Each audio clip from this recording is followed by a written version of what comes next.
Good morning once again, servants of Christ and brothers and sisters in Christ. Ngayon po ay kahuling linggo ng buwan ng Hunyo. Kaya salamat po ng marami sa inyong pagtangkilik sa ating pong online worship and word. Thank you, Lord. Dahil marami po kaming narinig na mga views mula sa iba't ibang audiences at we really appreciate yung po inyong mga pagnood, pagsubaybay, pag-follow, pag-like at pag-comment dahil alam naman po natin na ito ay sama-sama nating pinag-aaralan ang salita ng Diyos. At thank you again for joining us in worshiping our God every Sunday and also studying His Word. Dahil po sa kanyang mga salita, doon po napapalakas ang ating pananampalataya at saka yun po nagbibigay gabay sa atin kung paano po tayo mamumuhay. Okay? Sa umaga nito at sa mga susunod na mga linggo ay medyo mahaba-haba po yung ating magiging topic. Pero syempre, puputol-putulin natin ito. Okay? Dahil ito po ang tinatawag nating Sermon on the Mount. At ito ay masusumpungan natin sa Matthew chapter 5 verse 1 hanggang Matthew chapter 7 verse 29. Kaya mahaba po yun, almost 3 chapters. Matthew 5, 6, and 7. Buo lahat yun. At minsanan lang po na ginawa ng ating Panginoon yun. Okay? Pero ang babasahin po natin ngayon sa umagang ito ay yung first verses sa Matthew 5 at yung mga last verses sa Matthew 7. Okay? Tapos, gagawa po natin ng summary, ang pinaka-sermon na to. Kung paano sa bawat sermon, merong parang mga subtopics o mga sub-thoughts. Yun po ang ating pag-aaral para makita na po natin ang buo kung ano ang pinaka-content ng Sermon on the Mount ng ating Panginoong Jesus. Okay? So, ihanda na po natin ang ating mga Bibles. Matthew chapter 5, verses 1 to 3, tapos patatalon tayo sa chapter 7. At ito po ang sinasabi doon sa Matthew 5, 1 to 3. Now, when he saw the crowds, he went up to a mountainside and sat down. His disciples came to him, and he began to teach them, saying, Blessed are the poor in spirit, for theirs is the kingdom of heaven. So, nandun na po yung introduction ng ating Panginoon. At tinapos po niya itong Sermon on the Mount sa Matthew chapter 7, verse 28 and 29. And when Jesus had finished saying these things, the crowds were amazed at his teaching, because he taught as one who had authority and not as their teachers of the law. Samahan niyo po ako sa panalangin. Minsan pa, Panginoon, kami po ay dumudulog sa iyo at muling tutunghayan ang iyong mga salita. Ngunit nais po namin pag-aralan ito na humihingi ng gabay mula sa iyong banal na Espiritu. Inaamin po namin, Panginoon, kung wala po ang gabay ng iyong banal na Espiritu, ang pagkilos nito sa aming mga buhay, ay masasayang lang po ang aming pakikinig at hindi po namin mauunawaan ang iyong kalooban. Higit sa lahat, wala po kaming kapangyarihan para magawa ang mga salita mo.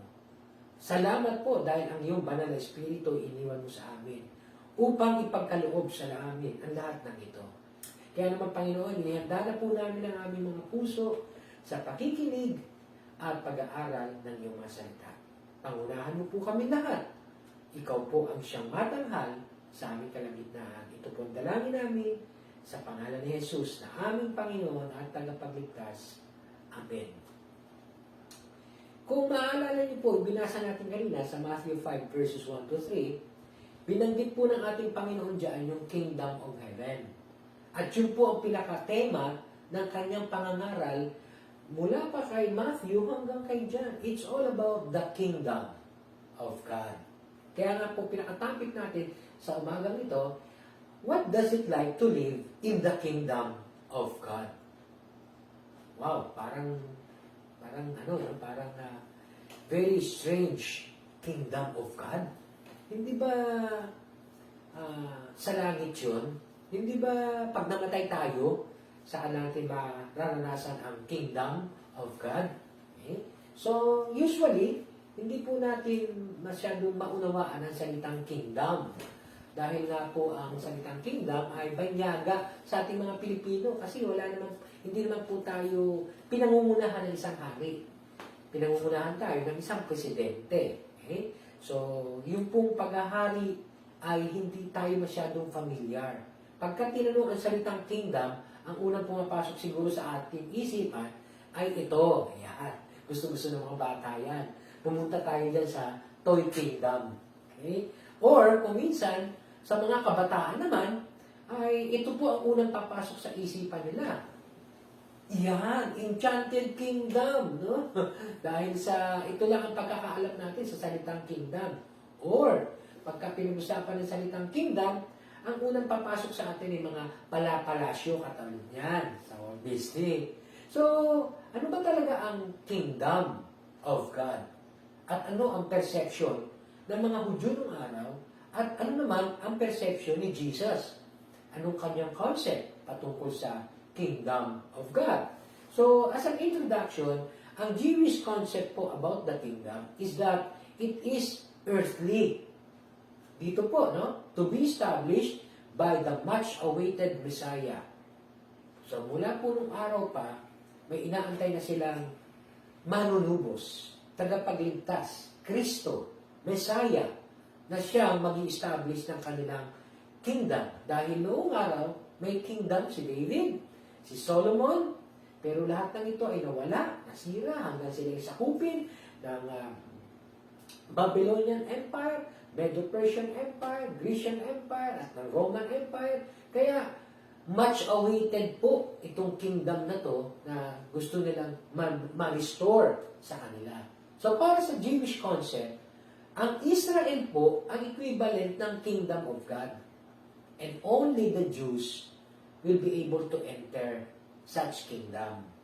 Okay? So, siyempre, hindi natin maalis, sila yung chosen people of God at na i-connect nila na sa kanila ang paghahari ng Diyos.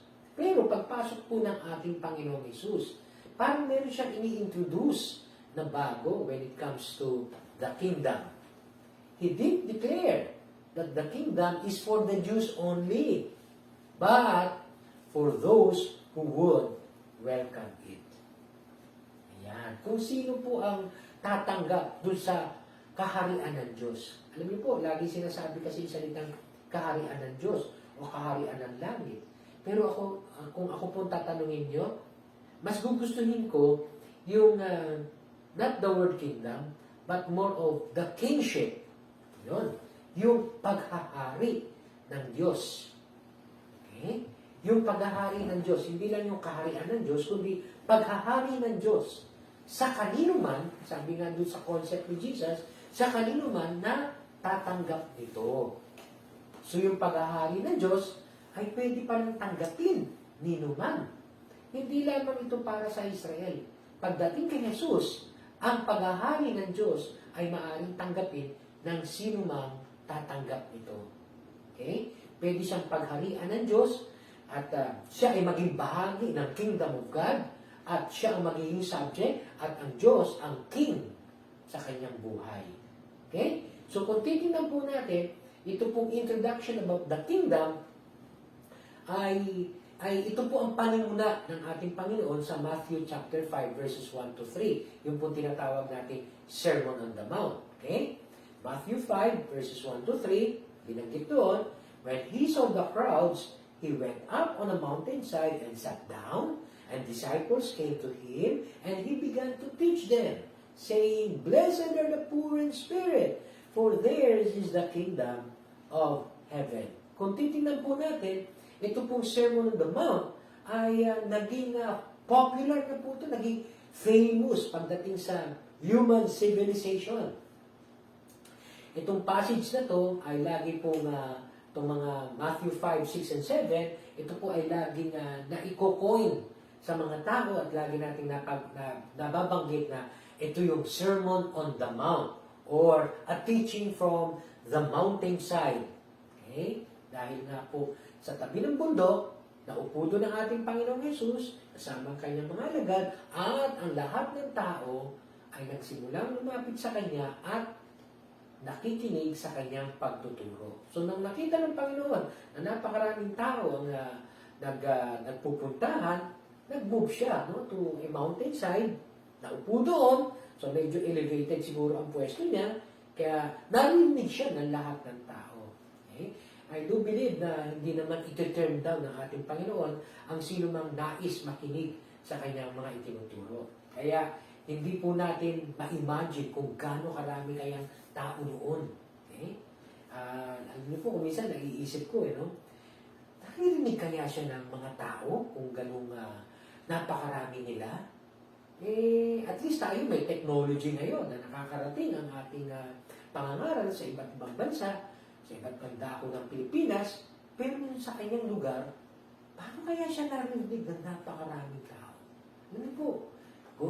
Siguro naman ng mga panahon na yun, wala pang megaphone. Pero, na-imagine ko lang, paano kaya ang ginagawa? Baka naman doon sa bandang huli, ito lang ay naglalaro na sa isip ko. Baka doon sa bandang huli, ng mga hulihan, ng mga tao ba? Baka pag hindi na masyadong narinig, ano daw? Merong nagpapasa ng salita. Halimbawa, sinabi ni Jesus, "Blessed are the poor in spirit, for theirs is the kingdom of heaven." Ano raw? Blessed are the poor in spirit daw, for theirs is the kingdom of heaven. Tapos pasa-pasa na yun. Hanggang sa makarating sa dulo. Kasi hindi ko po talaga ma-imagine kung paano po mangyayari na maituro ni Jesus, maipangaral to sa napakaraming tao at wala pa siyang ginagamit na technology, kundi salitang plain words. Okay? Wow! Anyway, ang pinakamahalaga nito ay nakarating ang mensahe ng ating Panginoong Jesus sa ang kanyang sermon doon sa mountainside na ituro sa mga tao at ito naman po ay naisulat ni Matthew at nakarating naman po sa ating henerasyon. Kaya nga po, ang talagang layunin ng ating Panginoong Jesus ay tawagin ang mga tao upang maging bahagi nitong kingdom of heaven. Okay? At makapasok sila dito. Pero malamang yung mga tao nga, hindi alam kung paano. Ang nasa isip lang nila ay Israel. Pero hindi po nilimit ni Jesus sa Israel ang paghahari ng Diyos. Kundi in-extend na po niya ito sa mga Gentiles. Kaya kasama na rin po tayo na maaaring makarelate dito sa kanyang sermon. Although, syempre, ang unang audience niya ay mga Hudyo. Pero sa panahon po natin ngayon, ang audience po ng Word of God is all people all over the world. Okay? Kaya nga doon sa, later, mapag-aaralan natin doon sa Matthew. Dito rin kay Matthew, no? "And the gospel of the kingdom of God shall be preached throughout the world," the whole world, "as a testimony to every nation, and the end shall come." Okay? So, kung tayo po ay excited doon sa muling pagbabalik ng ating Panginoon, dahil sinasabi nga natin, di ba? Christ has died, Christ has risen, Christ will come again. Okay? So, naituturo natin yung Christ has died, Christ has risen, pero sometimes hindi natin naituturo yung Christ will come again. So, sa ultimate, sa second coming niya, sa second advent, no? Ang pagbabalik niya muli ay nandun sigurado ang paghahari ng Diyos sa lahat. Pero, habang hindi pa po siya bumabalik muli, yan. Meron din pong paghahari ang Diyos na maranasan ng mga taong tatanggap lang nito. Mga taong willing na pagharian sila ng Diyos. Kasi kaya ko po nasasabi ito dahil hindi naman po lahat ng tao ay willing na tanggapin ang paghahari ng Diyos. Gusto nila, sila pa rin ang naghahari sa kanilang mga buhay at hindi Diyos. Okay? Kaya nga yung unang pagdating ng ating Panginoon, yung first advent niya, yung first coming niya, ini-establish niya yung kingdom among men and women. Okay? Among men and over men. Ini-establish pa lang niya yun. Sa second coming niya, isi-set up na niya yung kingdom na yun. Okay? Kaya nga po, excited po ako doon dahil yun talagang inaantay natin yung second coming. No, kung halimbawa hindi tayo nakahanda sa muling pagbabalik ng ating Panginoon, ayun na, medyo tatanong tayo. What if biglang dumating ang Panginoon at hindi tayo handa? Para establish niya ang kanyang kingdom. Dito pa lang, ngayon pa lang, the now, sa ating panahon pa lang ngayon, pwede na nating maranasan ang pag-aari ng Diyos. Kaya meron po tayong tinatawag na dalawang segment. The now and the not yet. Wala pa. Yung isa, establishment. Yung una, establishment of the kingdom. Yung pangalawa, the setting up na mismo of the kingdom in His glory. Kaya nga po, ngayon pa lang, the now, pwede na rin po natin maranasan ito. Ang ultimate experience natin ito is the not yet. Sa second coming niya. Sa second advent niya. Okay? So, ang magiging tanong po natin para sa umaga nito na sasagutin natin is, what does it like to live in the kingdom of God? Ano kaya ang itsura na namumuhay tayo sa paghahari ng Diyos? Sa kaharian ng Diyos. At mula po doon sa Matthew 5 hanggang Matthew 7, kukunin po natin yung mga subtopics ng Sermon on the Mount ng ating Panginoong Hesus. At ito pong una kong nakita mula doon sa Sermon on the Mount niya. And this is like living in the kingdom of God. At ito po ang kahalintulan ng ikaw ay namumuhay sa kaharian ng Diyos o sa paghahari ng Diyos. Ang una po, what does it like to live in the kingdom of God? The first thing is we will experience true blessedness. True blessedness. Kung titingnan po natin, sinimulan po niya ang kanyang pagtuturo sa tinatawag nating Beatitudes. Minsan nagtataka tayo, ano ba ibig sabihin talaga ng Beatitudes? Ano ba ibig sabihin? Meron iba, narinig ko. The Beatitudes of Christians. The Beatitudes of Christians. Pwede rin, ano? Pero ang totoo po, ang Beatitudes po ay galing po sa Latin. Latin translation ng word na blessing. Blessing. Kaya nga po makikita natin dito, doon po sa Sermon on the Mount niya, ang introduction is all about blessedness. It's all about blessedness. Ang sabi po niya sa Matthew 5, Blessed are the poor in spirit, for theirs is the kingdom of heaven. Blessed are those who mourn, for they will be comforted. Blessed are the meek, for they will inherit the earth. Yan po, kung babasahin natin dyan, parang kapaligtaran ng ini-expect nating blessed na tao sa panahon natin ngayon. Pag sinabi natin sa isang tao na, uy, alam mo, blessed na blessed ka. Bakit? Ano nasa isip natin pag sinabi natin blessed na blessed siya? Siguro dahil marami siyang pera, mayaman siya, maganda buhay niya, maganda posisyon niya sa opisina, matataas ang grade niya, kaya alam mo, blessed na blessed ka. Pero kung pag-aaralan po natin itong blessedness nito, parang kabaliktaran. Blessed are the poor in spirit. Blessed are those who mourn.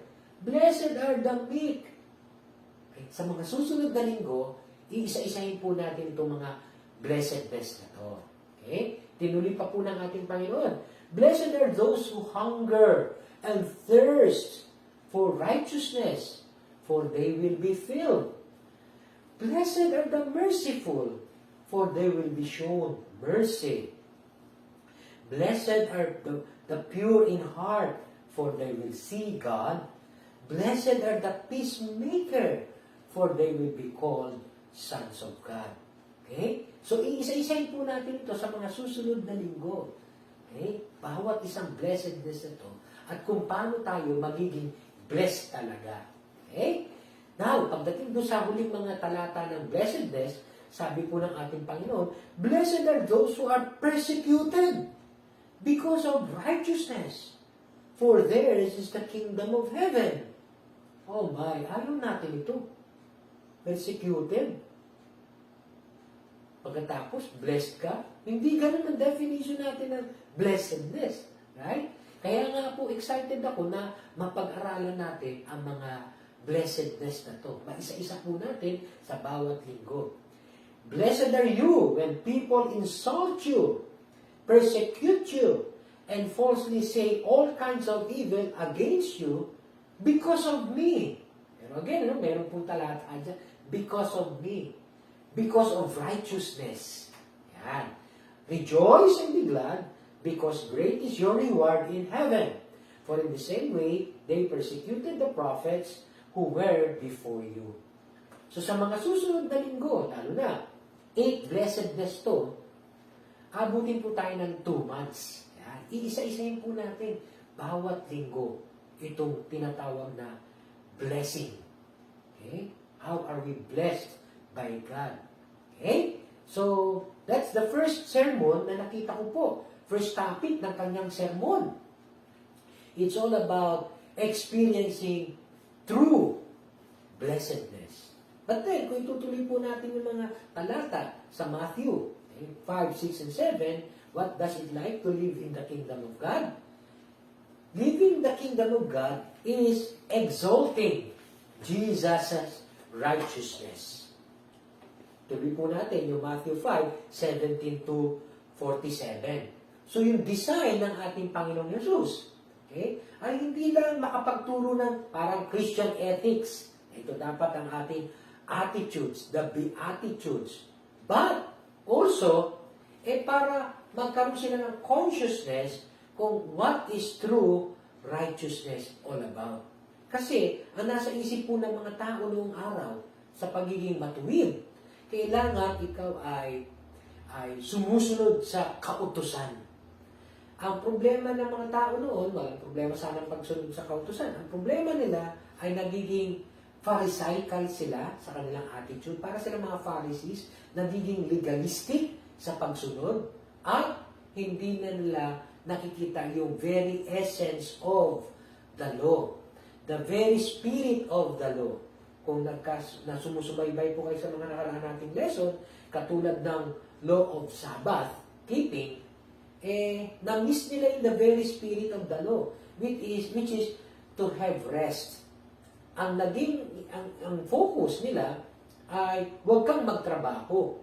Sa kanila, para yun ang talagang Sabbath. Kaya nga yung isang pinagaling ni Jesus, na pinalaya niya more than 38 years ng paralysis, binitbit ang kama, dahil yung utos ng Panginoon sa kanya, at nakitang naglalakad, ang mga tao, inakusahan siya.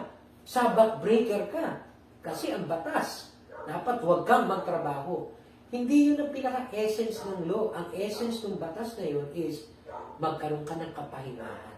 Yung tao yung 38 years na nahihirapan. Ngayon, nagkaroon siya ng kapahingahan at inutos sa kanya ng Panginoon na bitbitin ang kanyang kama. Hindi ba tama lang na sundin niya ang nagpagaling sa kanya? Pero itong mga tao ito, itong mga Pharisees na to, hindi yun ang nakita nila. Ang nakita nila, yung pagbibitbit ng kama, rather than the rest. So doon mo nakikita na yung kanilang righteousness, yung Pharisaical righteousness nila, is dependent on the legalistic approach of the law. Okay? Kaya nga po, dito mababago po. Merong second part ang Panginoon na binigyan diin na ang righteousness ay hindi sa pamagitan ng mga pagsunod sa kautusan katulad ng ginawa ng mga Pharisees. Kaya nga po sabi dito, ang ma-exalt dapat ay yung righteousness ni Jesus. Okay? Sabi po doon sa Matthew 5, verse 17, do not think that I have come to abolish the law. So hindi naman po niya sinasawata o isinasantabi ang utos, no? Or the prophets. I had not come to abolish them, but to fulfill them. Yung law po, actually, ay ginawa for them to have such righteousness or right standing before God. But then, these people were not able to meet such a standard. all men fall short of the glory of God. Okay? All men have sinned. Kaya nga, Jesus came not to abolish the law, but to fulfill the law. Okay? Kaya through Jesus, we can now have righteousness before God. Kaya nga po ang second point natin kanina, in order for us to live in the kingdom of God, we must exalt Jesus' righteousness. Kaya nga sabi niya sa verse 20, for I tell you that unless your righteousness surpasses that of the Pharisees and of the teachers of the law, you will certainly not enter the kingdom of heaven. Kaya nga po, ang akala ng mga tao, para sila makapasok sa mga Jewish mindset, akala nila para sila makapasok sa kaharian ng langit, kailangan sundin nila ang kautusan. Wala nga pong makasunod eh. Okay? Naging legalistic sila, wala. Na-misinterpret nila ang very spirit of the law. Kaya nga po walang makasunod. Eto na ngayon. Dumating si Jesus not to abolish the law, but to fulfill them. Kaya nga sabi niya, unless you surpass the righteousness of these Pharisees, how? By having the righteousness that comes from God. Through Jesus Christ. Because only Jesus Christ fulfilled the law. Kaya He is a righteous judge. Okay? Unless your righteousness, that's coming from God, surpasses that of the righteousness of the Pharisees and teachers of the law, you will certainly not enter the kingdom of heaven. Kaya, yun po magiging second portion ng ating pag-aaralan sa mga susunod na mga buwan. Okay? Dahil sinabi po niya, ito po mga law noong araw. Sabi niya sa verse 21, you have heard that it was said to the people long ago, do not murder. That's the law. But I tell you, ayan, that. May karugtong po yun. Ano kaya yung dinugtong ni Jesus? Yun na yung righteousness niya. Pag-aaralan po natin isa-isa yan. Ang naobserbahan ko lang sa mga susunod na talata, laging ganon ang kanyang sinasabi. Verse 27, you have heard that it was said, do not commit adultery. That's the law. But I tell you, yan, may sinasabi, pero ngayon sinasabi ko sa inyo, yung batas na ginawa noon, eto ngayon, sinasabi ko sa inyo. So dapat na ma-exalt yung righteousness that comes from Jesus, not righteousness that comes from the law. Kasi no one can fulfill the law except the Lord Jesus Christ. Okay? Sabi niya uli sa verse 31, it has been said, anyone who divorces his wife, but now I tell you. Pag-aaralan po natin isa-isa to. Kaya nakaka-excite po kung ano mga sinabi ni Jesus. Okay? Again, you have heard that it was said to the people long ago, do not break your oath. But I tell you now. Ano kaya yung sinabi niya yun? Parang sa ganun, ma-fulfill niya ang law at magkaroon din tayo ng ganung righteousness sa ating mga buhay. Verse 38, you have heard that it was said, eye for an eye, tooth for a tooth, but I tell you. Ano naman yung I tell you? You have heard that it was said, love your neighbor. O yun love your neighbor na yun. But I tell you, oops, yung karugtong. Ano kaya yun? Anong karugtong doon sa I tell you na yun? Ayan, pag-aaralan po natin isa-isa yan. Nais po natin matutunan isa-isa and lengthily kung ano ang mensahe ni Jesus para sa bawat isa sa atin. Okay? That's the second point na nakita ko dun sa kanyang Sermon on the Mount. At ang pangatlo na nakita ko, nasasagot dun sa ating tanong na what does it like to live in the kingdom of God, is we could always expect God's reward in His kingdom. May reward ang ating Panginoon sa mga pinaghaharian niya. Pero, ito po sinasabi sa Matthew 6 verses 1 to 18, na makikita natin kung ano ang sikreto sa reward na ibinibigay sa atin ng Diyos. Ibibigay sa atin ng Diyos. Sa Matthew 6, sabi po niya doon sa verse 1, be careful not to do acts of righteousness before men, to be seen by them. If you do, you will have no reward. You will have no reward from your Father in heaven. Okay? So, isa-isahin din po natin to. So, when you give to the needy, do not announce it. Ayan. Ako, uso-uso na ngayon yan. Lalo na sa panahon natin ng pandemic. Ano? Picture dito, picture doon. Selfie dito, selfie doon. Okay? But, sabi niya, do not announce it. Verse 4, so that your giving may be in secret, then your Father, who sees what is done in secret, will reward you.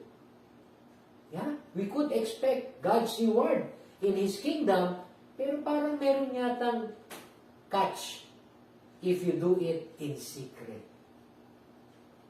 So that the Father will reward you.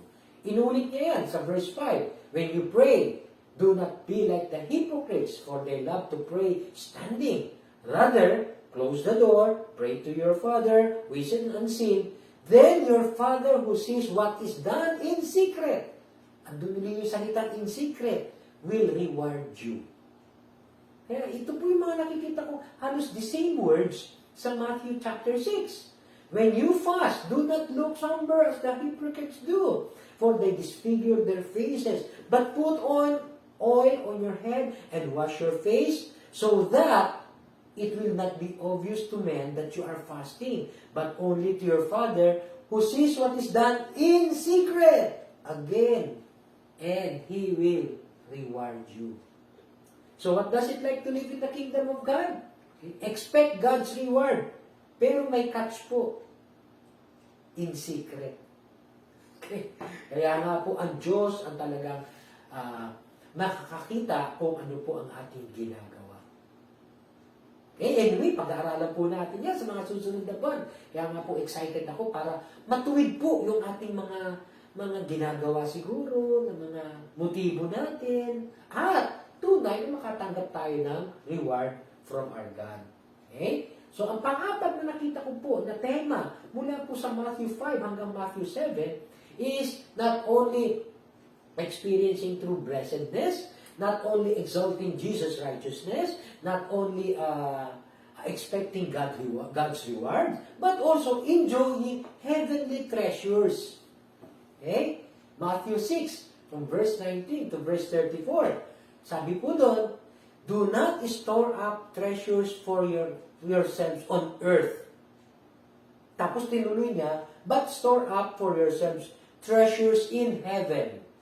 So meron palang treasures on earth, tsaka treasures in heaven. Kaya pag-aaralan natin yan. Ano bang difference, no? Okay, wala sanang difference kung meron tayong treasures on earth. Pero bakit sinabi kaya? Do not store up treasures on earth, but treasures in heaven.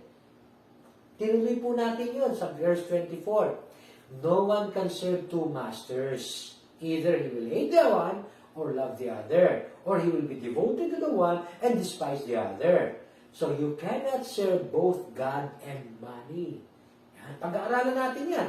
Definitely, money is part of our treasures on earth. Okay? So, bakit ganun? Di pa talaga tayo pwedeng mag-ipon? Ayan. Abangan niyo po yun, pag-aaralan natin, upang sa ganun, magkaroon tayo ng linaw sa mga talatang ito, at the same time, maitama yung ating application, no, ng ating pag-iimpok, no, ng kayamanan dito sa lupa. Itutuwid po ng salita ng Diyos yan. Pero ito ay bahagi ng tinuturo ng ating Panginoon ng sermon niya na we could also enjoy heavenly treasures. Okay? Sinabi pa nga niya sa verse 25, do not worry about your life. Okay? Siguro alam natin kung ano yung mga about your life na yun. Yung kakainin natin, yung idadamit natin, yung iinumin natin, yung ikabubuhay natin. Do not worry now. And these are part of our earthly lives. But, pagdating sa verse 33, very familiar verse, seek first His kingdom and His righteousness, and all these things shall be added unto you, shall be given to you as well. Okay? So, expect heavenly, we could also enjoy heavenly treasures even while we are here on earth.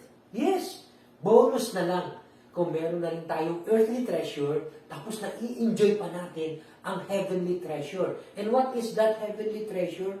Seeking first His kingdom and His righteousness. Uy, nai-enjoy po yun. Hindi po Chani ang ating Diyos. Hindi po KJ ang ating Diyos. Pag sinabi niya, pinaghaharian niya isang tao, kung minsan iniisip ng mga tao, ay, wala nang saya yung mga taong yan. Okay? Marami nang bawal sa kanila. Hindi po totoo yun, sa totoo lang. Okay?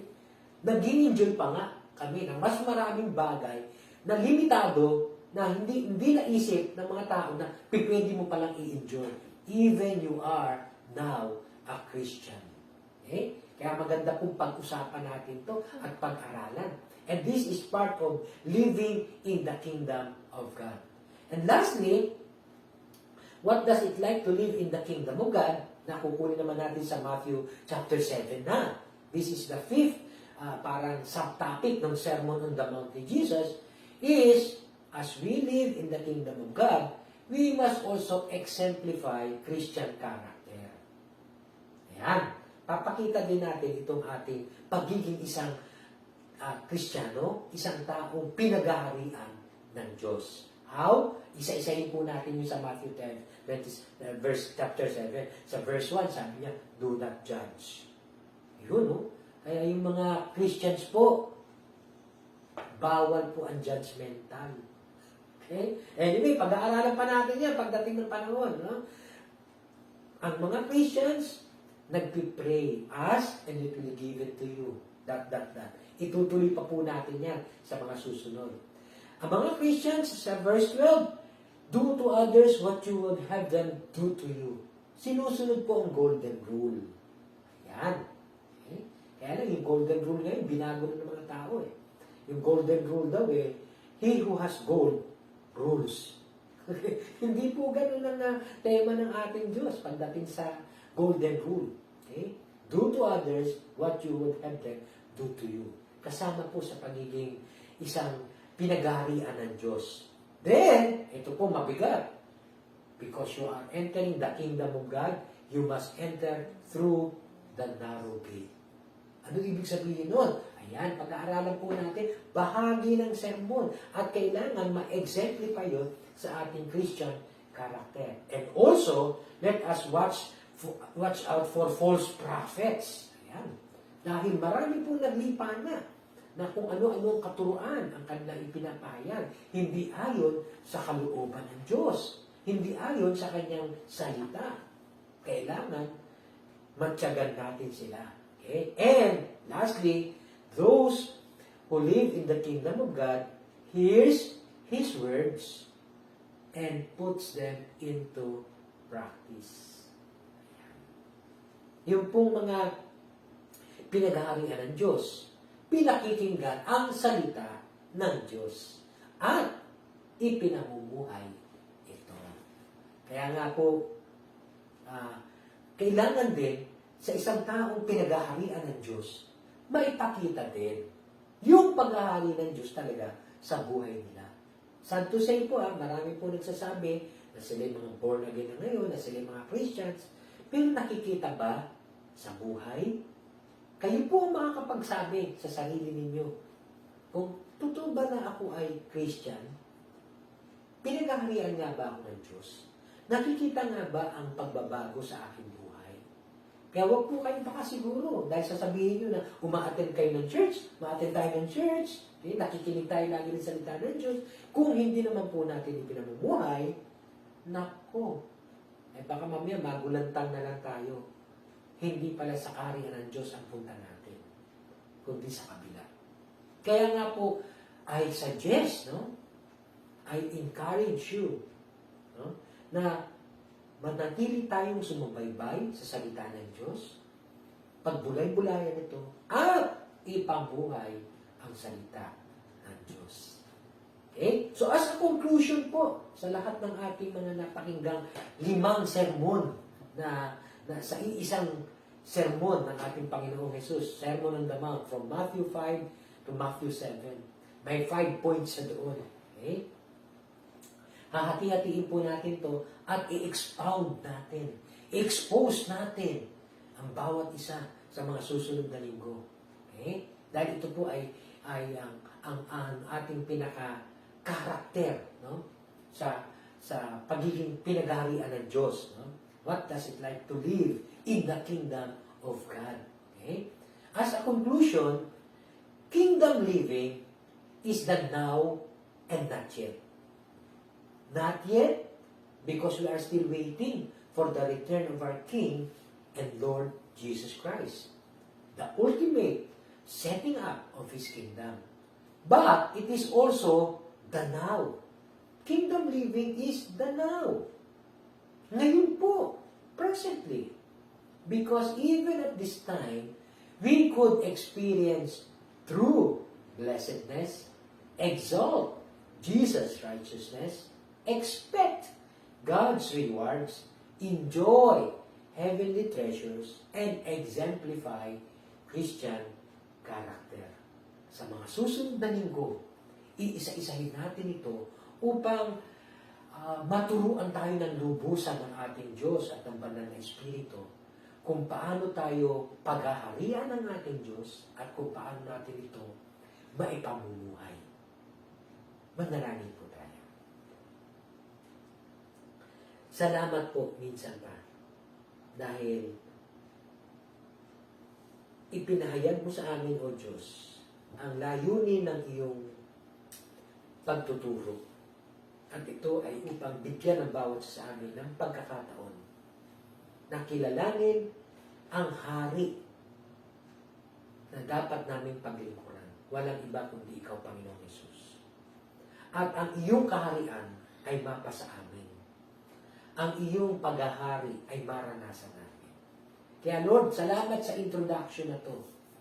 Dahil sa mga susunod na linggo, ina-expect namin, Lord, na iisa-isahin po namin ang mga talatang ito, ang sermon mo, upang matutunan namin ng lubusan ang iyong paghahari. Salamat po, Panginoon, sa iyo po lahat ng papuri, parangal at luwalhati. Sa pangalan ni Jesus na aming Panginoon, tagapagligtas at hari ng aming buhay. Amen. Amen. Amen. Nawa ang pag-ibig ng ating Diyos Ama, ang paghahari ng ating Panginoong Hesus, at ang pagsama ng banal na Espiritu sa ating lahat ngayon at magpakailanman. God bless us all and see you next Sunday. Makilala ka, buhay ko ay nag-iba. Ang dating kay dilim, ngayon ay nagliwanag na. Ang sayang nadarama ay hindi maikubli. Simula nang ika'y makilala na.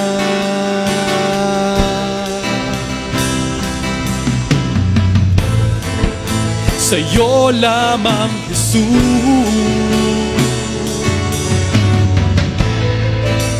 natagpuan ang tunay na pagmamahal.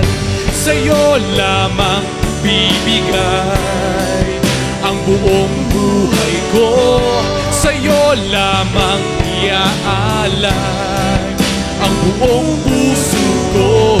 Sa'yo lamang natagpuan pag-ibig na walang hanggan. Panginoong Jesus, sa'yo lamang bibigay ang buong buhay ko. Sa'yo lamang iaalay ang buong puso ko. sa'yo lamang natagpuan. Pag-ibig na walang hanggan, Panginoong Yesus.